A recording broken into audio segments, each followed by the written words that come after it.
porque estoy mandando este pésame para los hermanos en Ocotlán y decirles que no estemos tristes porque el hermano Miguelito solo se nos adelantó.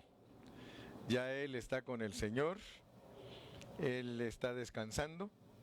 Oramos por su esposa para que Dios la fortalezca y que fortalezca a todos mis hermanos de Ocotlán, porque el hermano Miguelito era una persona, un hermano muy querido para todos nosotros, muy amable, muy fino, y él se gozaba siempre con las predicaciones, siempre me estuvo enviando comentarios. Hermano Carrillo, gracias porque por medio de usted Dios nos abre los ojos. Él siempre estaba muy contento. Amén. Así que no acostumbro yo a decir mi más sentido pésame porque entonces estoy en contra de la palabra, porque la palabra dice, estimada es ante los ojos de Jehová la muerte de sus santos. Así que lo único que podemos decirle a nuestros hermanos en Ocotlán es que sigamos adelante y al ratito alcanzamos a nuestro hermano, ya que a todos nos toca también nuestro turno. Amén. Muy bien, estamos en Efesios y yo creo que si Dios me da vida, este próximo martes que viene, yo termino la epístola a los Efesios. Pero quiero que todos hayamos quedado marcados con Efesios. Aunque dice la Biblia que somos oidores olvidadizos, porque parece que se nos olvida lo que aprendemos, pero lo bueno es que Dios nos tiene todo el tiempo estudiando su palabra. Y hoy en la mañana iba a pensar de que la palabra es como la comida, ¿verdad? La comida, si les preguntara a ustedes, ¿cuántos de ustedes están aburridos de comer?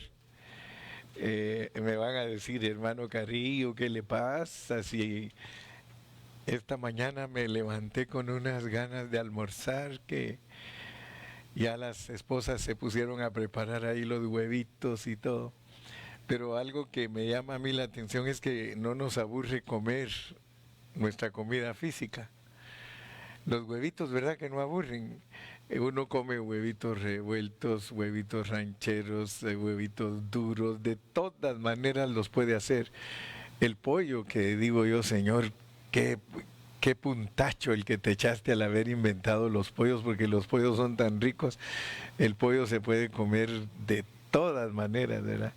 Si ustedes van al restaurante chino, el pollo lo hacen el pollo orange chicken, kung pao chicken, barbecue chicken, de todo le hacen y uno siente rico. No me vayan a decir que a ustedes no les gusta la comida. Me van a decir, ay pastor, sí, por eso estamos como estamos. Pero la realidad es esa, que a nosotros no nos aburre. Entonces la Biblia tampoco nos debe de aburrir, porque la Biblia no es para alimentarnos físicamente, sino que la Biblia es para alimentarnos espiritualmente. Y si nosotros no mostramos interés a la comida espiritual, entonces lo que va a pasar es que un día de estos nos vamos a enfermar y no vamos a sentir deseos de comer comida espiritual. Pero yo les aconsejo que no vayamos a ser como el pueblo de Israel. En la palabra de Dios nosotros tenemos al pueblo de Israel como ejemplo, y Dios a través de ese pueblo nos quiere mostrar cosas que son muy importantes para nosotros. Vamos a orar. Padre Celestial, queremos darte gracias en esta preciosa mañana por la bendición que nos das de estar aquí juntos. Sabemos que de acuerdo a tu palabra, el juntarnos es para presentar nuestra gratitud a ti, nuestro gozo, nuestra alegría, y poder también, Señor, mostrar que somos tu pueblo. Te pedimos, Señor, que nos sustentes con esta palabra que vamos a comer durante unos minutos, que nuestro ser espiritual sea alimentado y que nos vayamos de aquí con gratitud porque nos has dado tu hablar divino. Señor, yo me pongo en tus manos, bendigo a todos mis hermanos y te ruego que les des paciencia a ellos para alimentarse un ratito. Sabemos que el sol está fuerte y que quema, pero tú nos vas a ayudar para poder escuchar tu voz unos minutos. Ayúdanos en el nombre de Jesús. Amén. Antes de comenzar Efesios 4, 13, 14, solo quiero como introducirme con un pensamiento. Y es de que en el Antiguo Testamento Dios nos pone a nosotros el ejemplo del pueblo de Israel y cómo Dios les habló de todas maneras. En Hebreos 1 nosotros podemos leer que Dios, habiendo hablado muchas veces y de muchas maneras, en otros tiempos, dice, le habló a los padres por los profetas. Y yo quiero que ustedes noten cómo es que Dios trabaja, porque si nosotros no entendemos cómo trabaja Dios, entonces nosotros podemos caer en los errores que cayó el pueblo de Israel. O sea que Dios a ellos les habló muchas veces y de muchas maneras y trató de que prepararan su corazón para que cuando Cristo viniera la primera vez para ellos lo recibieran con un corazón abierto. Pero el asunto fue todo lo contrario. Y me llama la atención un versículo que quiero leerlo, Juan 10:9. Juan 10:9. Porque esto lo dijo Cristo cuando vino al pueblo de Israel. Miren cómo les dijo. Les dijo, yo soy la puerta. Yo soy la puerta. El que por mí entrare será salvo, y entrará y saldrá, y hallará pastos.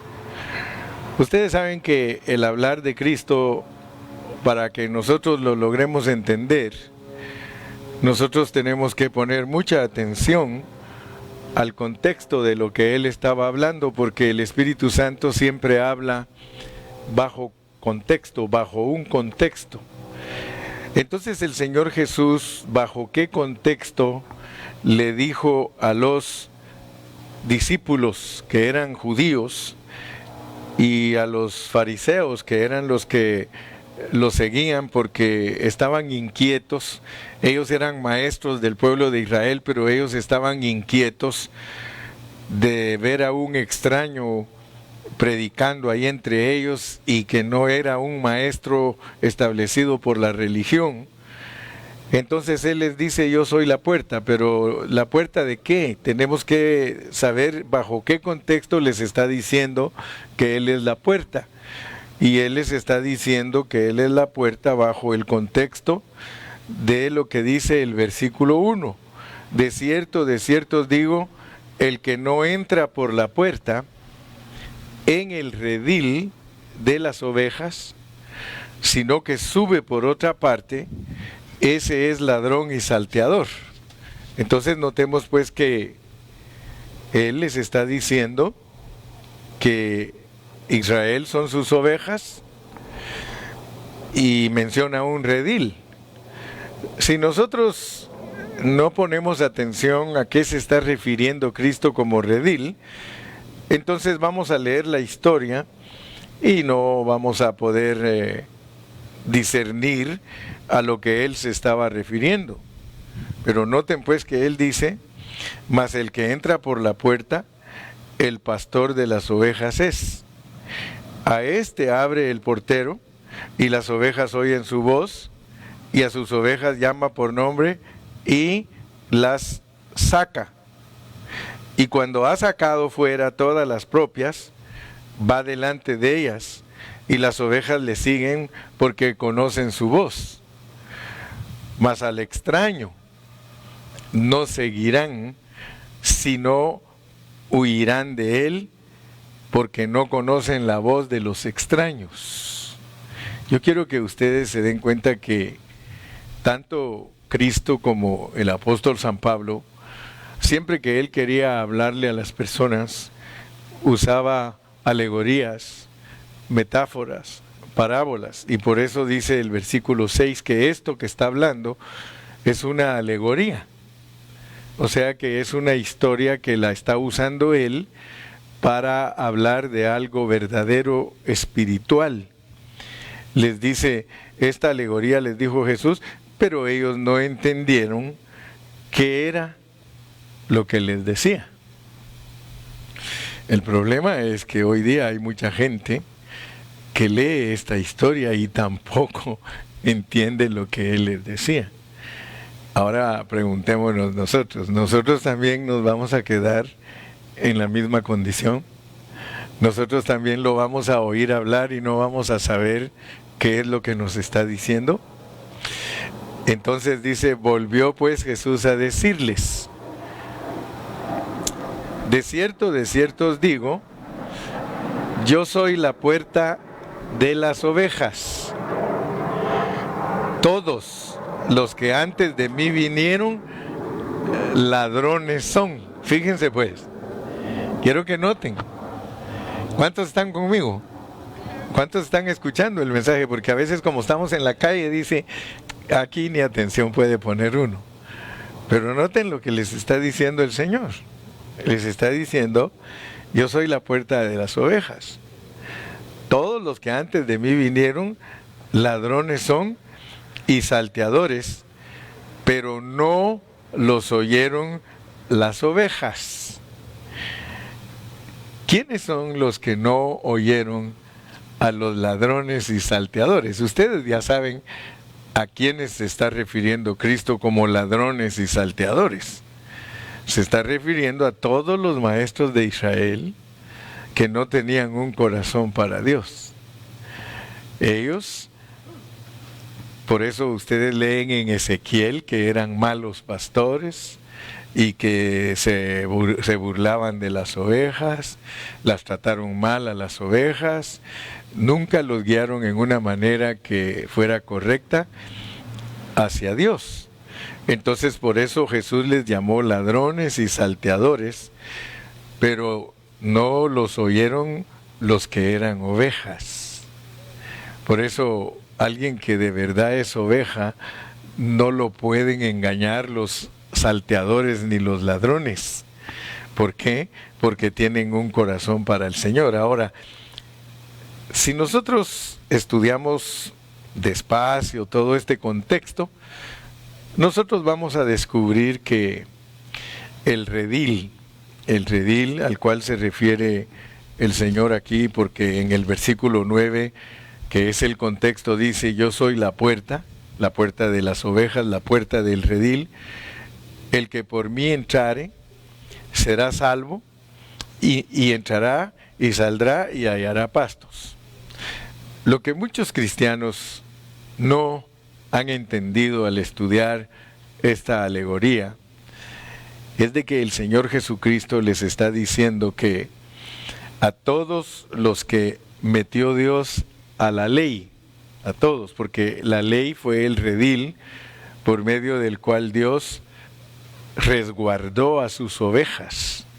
O sea que todos nosotros ya sabemos que cuando Adán pecó hubo un periodo que se llama el periodo del pecado. Pero cuando abundó el pecado, dice la Biblia que el Señor puso una ley para detener el pecado. La intención de Dios con la ley no era que la ley se quedara permanentemente con los judíos, sino que se las puso para frenarlos en su pecado. Y a eso el Señor Jesucristo le llamó redil. Entonces yo quiero que ustedes noten, yo soy la puerta, el que por mí entrare, o sea que todos los que eran genuinos de Dios, Él los metió a un redil. Era la ley, y todos esos que eran genuinos, que no siguieron a los engañadores y a los ladrones, ellos traían en su corazón, y les estoy explicando esto porque lo que quiero hablar hoy tiene que ver con entrar y salir.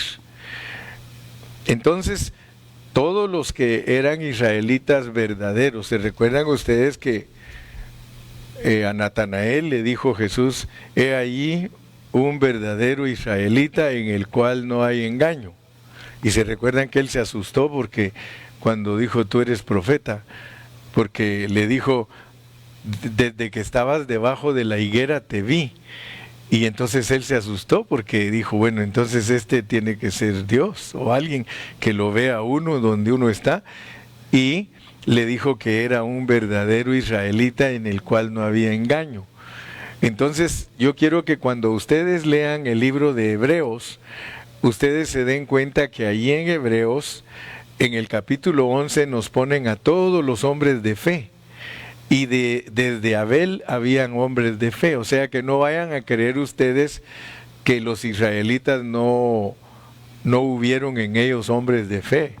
Claro que hubieron en ellos hombres de fe, porque hay hombres de fe antes de la ley, hay hombres de fe durante la ley, y hay hombres de fe durante la gracia, y habrán hombres de fe durante el milenio, porque los justos por la fe vivirán. Amén. Entonces miren, porque mi punto es este, y quiero que estén bien familiarizados. Juan 10:9, yo soy la puerta, el que por mí entrare será salvo, y entrará y saldrá y hallará pastos. Entonces, si nosotros logramos entender que el Señor Jesucristo es el que metió a todo el pueblo de Israel en la ley, lo metió al redil, llegó el momento en que Él viniera a Israel y empezara a llamar a todas las ovejas que metió en el redil. ¿Me explico? Y entonces dice que Él llegó a la puerta y empezó a llamarlas por su nombre y empezaron a salir. Pues ahí estaban todos los que vinieron a ser sus discípulos, todos los que creyeron en Cristo cuando Él vino. Esas son las ovejas que salieron del redil y Él los llevó a pastos delicados, los introdujo en la gracia, los metió a creer por gracia. Muchos de ellos dejaron la ley y se acogieron a la gracia, vivieron bajo la gracia, sirvieron al Señor en la gracia, pero los que no eran ovejas no salieron, al contrario, se opusieron a Él y lo mataron. Entonces, ¿por qué estoy hablando de este punto? Por lo que vamos a estudiar hoy. Solo ténganme paciencita, yo estoy consciente que se están quemando y antes de que se tuesten yo voy a terminar. Amén. Pero yo solo quiero que me aguanten un ratito para que nos vayamos edificados y que los hermanos que están conectados en el Facebook también puedan ser bendecidos. Amén. Leamos entonces Efesios capítulo número 4. Y vamos a leer los versículos 13 y 14. Ya los he mencionado muchas veces, pero queremos dejar bien marcado porque ya, si Dios quiere, el martes termino Efesios y ya este próximo miércoles comienzo a predicar Gálatas. Pero noten ustedes cómo dice Efesios 4, 13 y 14. Dice, hasta que todos lleguemos a la unidad de la fe y del conocimiento del Hijo de Dios, a un varón perfecto, a la medida de la estatura de la plenitud de Cristo, para que ya no seamos niños fluctuantes, llevados por doquiera de todo viento de doctrina, por estratagema de hombres que para engañar emplean con astucia las artimañas del error. Muy bien, leí ese versículo porque hoy quiero hablar de lo que es la fe y de lo que es la doctrina. Ustedes se han dado cuenta que desde la pandemia el hermano Carrillo se volvió predicador público y por eso ahora en el público tengo muchos ataques, ¿verdad? Muchas personas atacan nuestra enseñanza, pero es porque yo me volví un predicador público y que tengo pues abierta mi página para que me critique el que quiera, porque otros lo que hacen es que solo cierran la página y se ponen a predicar y no les importa. Pero yo pienso que es buena la crítica porque uno puede mostrar su carácter ante las personas. Es buena la crítica y podemos mostrar que somos un ministerio maduro. En realidad yo me siento muy contento porque yo pienso que muchos de ustedes son iguales que yo. O sea, porque dice tal la oveja, tal el pastor, o tal el pastor, tal la oveja. Y eso es ciertísimo, porque las ovejas vienen a ser como es el pastor. Y eso es bueno porque dice la Biblia, basta con que el discípulo sea como su maestro. Y yo le doy gracias a Dios porque tengo buenos escuderos. Hay algunos que tienen miedo a comentar, pero muchos escuderos tengo que salen a la defensa. Y gloria a Dios, ¿verdad? Porque eso nos anima. Pero yo quiero que ustedes estén bien seguros de lo que estamos haciendo. Porque yo no hago nada de escondidas, ni estoy engañando a nadie, sino que mi mensaje sale para todo el mundo. Para todo el que quiera escucharme, ahí está el mensaje, y por eso tengo cuidado de ser una persona bíblica, contextual, para que cualquiera que quiera oponerse, pues va a pelear contra Dios. Amén. Entonces noten ustedes que al hablar de lo que es, dice, hasta que todos lleguemos a la unidad de la fe, y luego dice, para que ya no seamos niños fluctuantes llevados por doquiera de todo viento de doctrina. Pero ustedes se preguntarán, bueno, hermano Carrillo, ¿qué tiene que ver entrar por la puerta y salir? Porque usted se introdujo con... Gracias por recordarme, ¿verdad? Porque ¿qué tiene que ver con que se entra por la puerta y se tiene que salir por la puerta? Entonces noten que esto no lo conocen muchos cristianos, de que Cristo es la puerta para entrar y para salir de una edad a la otra. En este tiempo Dios nos tiene a todos nosotros aquí, y yo en lo personal he sentido los tratos de Dios con mi persona para predicar en este tiempo, ¿verdad? Porque si ustedes notan, yo tengo muchos años de que el Señor me ha hablado respecto a nuestro redil, porque cuando Cristo vino la primera vez, sacó del redil de la ley a los judíos y los metió al redil de la gracia. Pero ahora nosotros estamos en el redil de la gracia, pero dicen en inglés, guess what? Guess what? Que quiere decir en español, adivinen qué, ¿verdad? O sea, ahora démonos cuenta, pues, porque si Cristo es el mismo ayer, hoy y por los siglos, ahora nos ha sacado del redil de la gracia. Pero no quiere decir que anuló la gracia. No quiere decir que nos quitó la gracia, porque sin gracia nosotros no podemos durar ni un minuto, pero nos está sacando de un redil, de una enseñanza, para introducirnos a otra, porque Él es la puerta para entrar y para salir. Tristemente, muchos cristianos no han captado que ya se acabó el tiempo de la gracia, a pesar de que las Escrituras dicen y dicen y dicen que el Señor por 2 días, que son 2000 años, nos mantendría en la gracia. Pero lo tremendo es que ya vamos por 20 años más que se acabaron los 2 días de la gracia, y los hermanos no han entendido que ya estamos en los primeros minutos del milenio. Ya estamos en el último milenio de lo que está registrado en la Biblia. En la Biblia está registrado que los tratos de Dios van a durar 7000 años. Antes de que se establezca la nueva Jerusalén, que está en Apocalipsis 21 y 22, el Señor establece que hay 7000 años. Pero Él pone 6000 para unos tratos, 1000 para otro trato, y luego entra a la eternidad. Entonces, si somos ciegos y sordos, nosotros no vamos a captar que es hora de salir del redil de la gracia. No es dejar la gracia, sino captar el nuevo trato que tiene Dios para este tiempo. Para este tiempo los tratos de Dios son reinar con Cristo.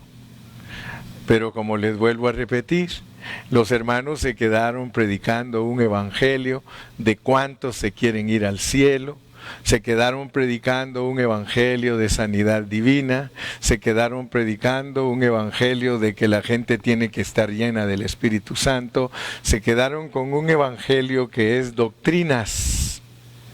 Se se quedaron en las doctrinas, pero el problema es que las doctrinas no nos van a ayudar a nosotros para poder madurar, sino que las doctrinas sirvieron, se puede decir, porque no es malo, las doctrinas no son malas, es lo mismo como Pablo le dijo a los judíos que la ley era buena, era santa, pero que no los iba a llevar a ningún lado. Pues la gracia es maravillosa, la gracia son doctrinas que ayudaron a todos los hermanos a conocer a Cristo, pero ahora ya Pablo nos desafía a que nosotros crezcamos y que nos vayamos hacia la madurez, para que ya no seamos niños fluctuantes. Entonces, ¿por qué estoy hablando de todo esto? Porque ahora me oyen a mí hablar muy fuerte, marcando que las doctrinas nos van a dejar como niños, y no tengo temor de decirlo, porque yo sé dónde estoy parado y sé dónde me ha puesto Dios a mí como predicador de este tiempo. Yo lo siento por muchos de mis compañeros y muchos consiervos que se quedaron atrás. Yo sí lo siento mucho por ellos, porque ellos se quedaron atrás, hermano. Y si ellos no aceptan el desafío que el hermano Carrillo les está dando, entonces ellos no van a participar de las cosas preciosas que Dios nos quiere dar para este tiempo. Porque para este tiempo ya entramos a algo diferente. Entonces por eso muchos hermanitos se asustan y muchos hasta se pelean conmigo, pero yo le digo, Señor, solo ayúdame para que yo pueda ser sabio de cómo tratar a las personas que se oponen, porque el mismo Señor Jesucristo tuvo toda la oposición, los apóstoles tuvieron oposición, el apóstol Pablo tuvo oposición, siempre el que va adelante tiene oposición, pero gracias a Dios.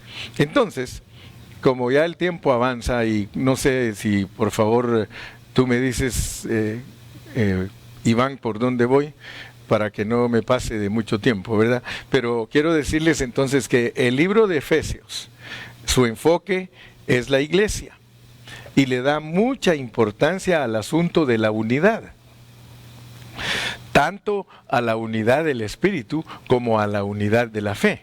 Y tenemos que entender eso, pues, porque no es casualidad que Dios en este tiempo nos está abriendo las epístolas de Pablo, porque las epístolas estaban cerradas para muchos hermanos y no podían entender el mensaje de Pablo. Pero ahora quiero que ustedes se den cuenta que la importancia que le da Pablo a la unidad del espíritu y a la unidad del alma. Noten que no dice que busquemos la unidad de la doctrina, al contrario, lo que sí dice es que todo el que se quede enseñando doctrinas, y las doctrinas, los hermanos, con todo respeto, ustedes hermanos que tienen muchos años de ser cristianos, ustedes saben lo que son doctrinas. Doctrinas son, por ejemplo, la doctrina del bautismo, la doctrina de cubrirse la cabeza, la doctrina, en los bautismos tenemos doctrinas de varios grupos, la doctrina de que cierta clase de música no tiene que haber en la iglesia, la doctrina de la manera de vestirse de las damas, etcétera, etcétera. Entonces, hay cantidad de doctrinas y formas de doctrina, pero nosotros debemos de entender que Pablo dice que esos son vientos, y noten cómo pone las doctrinas, las pone como vientos, dice que son vientos de doctrina, la pone como vientos porque las doctrinas sacuden a la gente, las zarandean. Por eso es que Pablo nos dice que tengamos cuidado. Por eso dice, mire, hasta que todos lleguemos a la unidad de la fe. Hay muchos cristianos que no saben lo que es la unidad de la fe. Y nosotros tenemos que saber lo que es la unidad de la fe, porque esta unidad es la que debemos de buscar. Y para no extenderme tanto, porque tengo muchas cosas e hice muchos apuntes, pero no quiero distraerme del punto central que quiero darles. Cuando en la palabra del Señor se habla de la fe, yo quiero que vayan conmigo a Judas. Veamos en Judas, que es el penúltimo libro de la Biblia. Judas está antes de Apocalipsis, y ahí en Judas, miren lo que dice en el versículo 3. Judas 3, solo tiene un capítulo, dice: amados, por la gran solicitud que tenía de escribiros acerca de nuestra común salvación, me ha sido necesario escribiros exhortándoos que contendáis, fíjate pues, que contendáis ardientemente por la fe. O sea que por la fe, aún dice Judas que hay que contender. O sea que nosotros no podemos pasar desapercibida la enseñanza de la fe. Pero si nosotros no nos explican qué es en la Biblia la fe que fue dada a los santos, si no nos explican a qué se refiere Judas 3, entonces nosotros nunca vamos a comprender el pensamiento de Pablo, de que nos dice que dejemos de ser niños con doctrinas y que busquemos la unidad de la fe.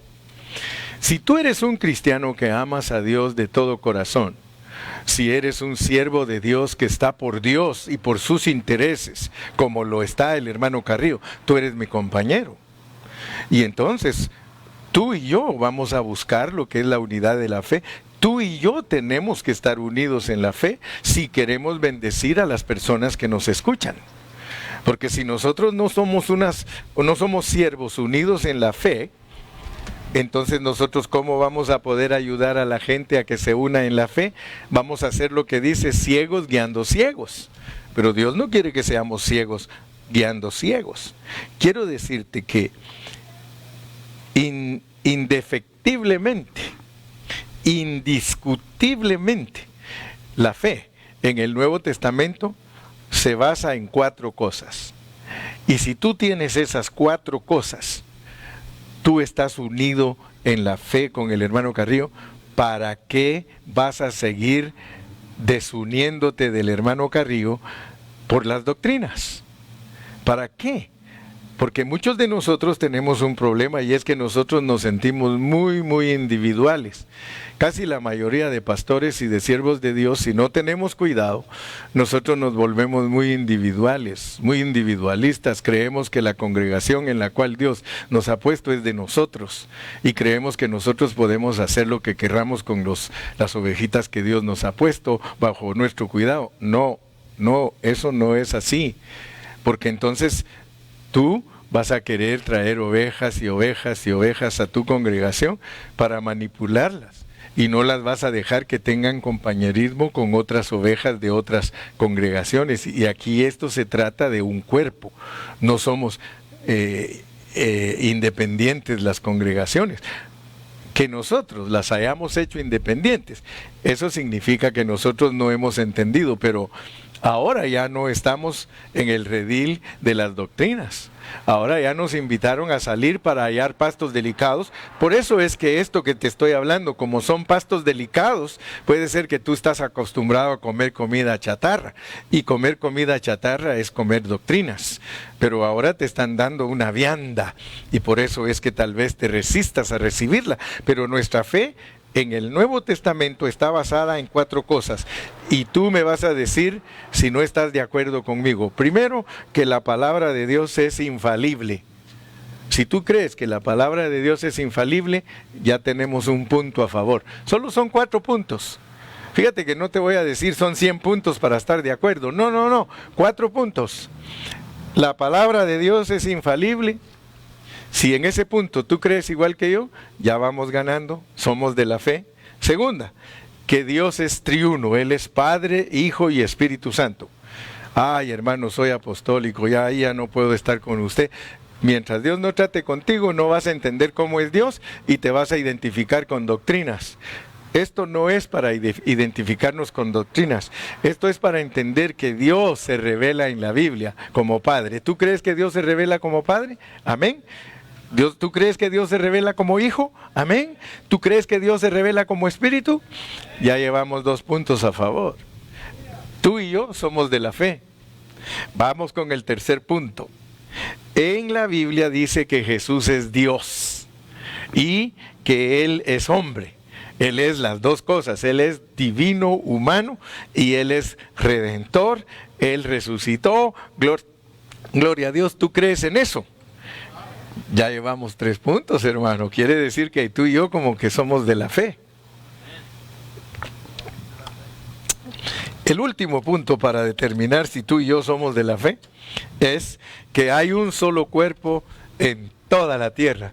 Todos los cristianos que Cristo ha perdonado y los ha lavado de sus pecados, todos los que somos genuinos perdonados, somos el cuerpo de Cristo donde quiera que vivamos. ¿Crees eso, mi hermano de Jalisco? ¿Crees eso, mi hermano de Campeche? ¿Crees eso, mi hermano de Ecuador, de Washington? Sí. Oh, bueno. Entonces te das cuenta que nosotros hemos llegado a la unidad de la fe. Ahora, al llegar a la unidad de la fe, tú vas a aprender muchas cosas que son preciosas. Una de ellas es que todos hablamos una misma cosa y todos tenemos un mismo sentir. Entonces, te vas a dar cuenta que estamos en la fe. ¿Para qué vamos a estar peleando por doctrinas? Si tú crees lo fundamental, mira, te dice hasta que todos lleguemos a la unidad de la fe. Dios no nos pide a nosotros como cristianos a que nos unamos en doctrina. Si tú quieres creer un puntito de doctrina diferente al hermano Carrillo, no te preocupes, yo por eso no te voy a rechazar. Por eso yo no voy a decir que no eres mi hermano, pero muchos hermanos, solo porque el hermano fulano y sutano no creen igual que él en ciertos puntitos, que yo quiero que te des cuenta que esos puntos no salvan a nadie. A ninguno lo va a salvar la fórmula de su bautismo. Escúchame bien, por favor. Si alguien se bautizó en el nombre de Jesús o alguien se bautizó en el nombre del Padre, del Hijo y del Espíritu Santo, eso no es para ser más salvos.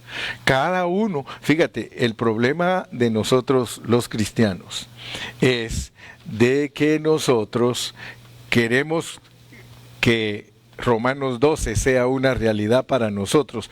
Y te voy a leer Romanos 12. Mira cómo dice Romanos 12. Dice, porque de la manera, Romanos 12:4, porque de la manera que en un cuerpo tenemos muchos miembros, pero no todos los miembros tienen la misma función. Así nosotros, siendo muchos, somos un cuerpo en Cristo y todos miembros los unos de los otros. De manera que teniendo diferentes dones según la gracia que nos es dada, si el de profecía, úsese conforme a la medida de la fe, el de servicio en servir, el de enseñanza en enseñar, el de exhortar en exhortar, el que preside con solicitud. Ahora, fíjate que aquí nos dice que somos un solo cuerpo, pero mira lo tremendo.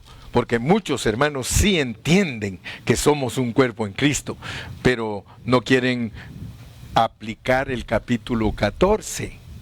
Lo que yo te estoy hablando de fe y doctrinas tiene que ver con esto. Mira cómo dice el 14, pues, para el que quiere desunir el cuerpo por doctrinas. Si yo quiero usar mis doctrinas como excusa para dividirme de otros hermanos y decir yo soy pentecostal, yo soy bautista, yo soy apostólico, si yo uso eso para dividirme de mis hermanos, entonces yo no entiendo el capítulo 14.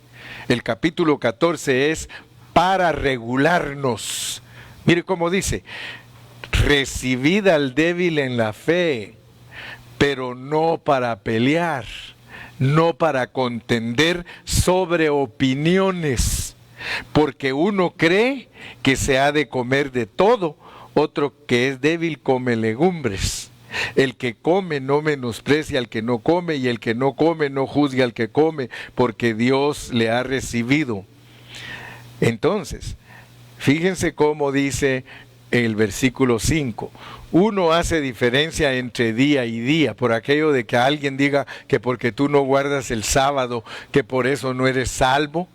Hermano, eso es mentira. Dice, otro juzga iguales todos los días. Cada uno esté plenamente convencido en su propia mente. Esto es de convicción. Esto es de que estés convencido en tu propia mente. No es que te puedes poner a pelear con los demás porque no creen igual que tú en cierto punto. Entonces, mi amado, El apóstol Pablo, a lo único que sí se opuso fuertemente en la iglesia y que no debería de unirnos, son las 4 cosas que nosotros no debemos tolerar en la vida de la iglesia. En la vida de la iglesia, el apóstol Pablo dijo que no teníamos que adorar ídolos, que no teníamos que fornicar, que no teníamos que dividirnos, causar divisiones, y que tampoco teníamos que negar la deidad de Cristo. Cristo es Dios, bendito sea el nombre de Jesús. Entonces, mi amado hermano, yo quiero decirte, porque solo me quedan 10 minutos, pero en esos 10 minutos yo quiero recordarte que lo que a nosotros los cristianos nos une no son las doctrinas, pero hay muchos siervos que están cometiendo ese error, que ellos están unidos por doctrinas, porque si son asambleas de Dios, ellos se juntan con asambleas de Dios. Eso es doctrinas. Eso es estar unido por doctrinas. Si son iglesias de Dios, se unen solo a las iglesias de Dios. Si son pentecostales, se unen solo a los pentecostales. Si son presbiterianos, ellos solo toleran a los presbiterianos. Quiero que abras tus ojos. Quiero, por favor, que abras tus ojos. La unidad de la fe no es que te unas a hermanos que creen igual que tú por tu denominación. Eso se llama división. Eso se llama exclusivos, porque excluyen a los que no son igual que ellos. Un corazón verdadero en Dios recibe a todos los hermanos en Cristo. Por eso es que te decimos, Pan de Vida, Ministerio Pan de Vida, nosotros no nos identificamos con ninguna denominación. Nosotros nos identificamos como cristianos que recibimos y amamos a todos nuestros hermanos, aunque no estén de acuerdo con nosotros, en doctrinas, en doctrina. Porque si no están de acuerdo con nosotros en fe, no son nuestros hermanos. Por eso es que yo no me puedo abrir a los mormones y decirles, queridos mormones, bienvenidos, ustedes pueden estar aquí con nosotros y hagamos una reunión juntos. No, porque ellos no creen en lo fundamental de la fe. Lo fundamental de la fe es que la palabra de Dios es infalible. Ellos le agregaron el libro de Mormón y dicen que la Biblia no se puede entender si el libro de Mormón no está acompañándola. Tampoco podemos recibir a los testigos de Jehová porque ellos tienen otro libro que también se llama razonamiento. Por lo tanto, para ellos la Biblia no es infalible. Para ellos la Biblia necesita ayudas para ser interpretada. Tampoco nos podemos unir con los católicos porque los católicos adoran ídolos. Entonces nosotros no podemos decirles que son de la fe. ¿Se dan cuenta cómo es que se descalifica un grupo de ser de la fe? Es cuando se sale del Nuevo Testamento, se sale de lo rígido que es el Nuevo Testamento. El Nuevo Testamento es rígido en sus enseñanzas. En lo que respecta a la fe, el Nuevo Testamento es rígido y no tolera a nadie que no sea de la fe. Así que, hermanos amados, amigos, no se les olvide el versículo que cité de Juan capítulo 10 y versículo 9. Volvamos a leerlo porque con ese vamos a terminar. Yo soy la puerta. El que por mí entrare será salvo, y entrará y saldrá y hallará pastos. Nunca se te olvide que Cristo es la puerta para entrar, pero es la puerta para salir. Eso muchos hermanos no lo saben predicar porque no saben usar el contexto de que Cristo es la puerta para entrar y para salir. Hermano, esto es maravilloso. Porque Cristo es el que nos metió a la gracia, pero ahora Él ya viene, Él ya va a regresar. Que no te vaya a pasar la de los fariseos, hermano, que cuando Cristo vino, los fariseos no estaban preparados, porque no eran ovejas y los engañaron los ladrones y los robadores. Lo mismo nos pasa en la gracia. Los ladrones y los robadores de la gracia son todos los siervos de Dios que no preparen a la gente para salir del redil de la gracia y entrar al redil del reino. Ya estamos en el reino, venga tu reino. O sea que esto es precioso, esto es de meditarlo. No te dejes engañar, hermano. No te dejes engañar. Padre, quiero darte gracias en esta mañana, porque me has permitido entregar esta palabra que es fuerte, esta palabra que es sólida, porque esta palabra nos abre los ojos para entender los tratos divinos para con tu pueblo. Señor, yo no quiero cometer el error de los judíos. Yo no quiero cometer ese error, Señor, de quedarme ciego y sordo, y tú hablándome a gritos que ya el reino está por ser establecido. Te doy gracias, mi Padre Santo, porque nos bendices con tu palabra. Yo bendigo a todos mis hermanos en el precioso nombre de Cristo Jesús, mi amado Salvador, y el pueblo de Dios dice, amén y amén. Hasta mañana.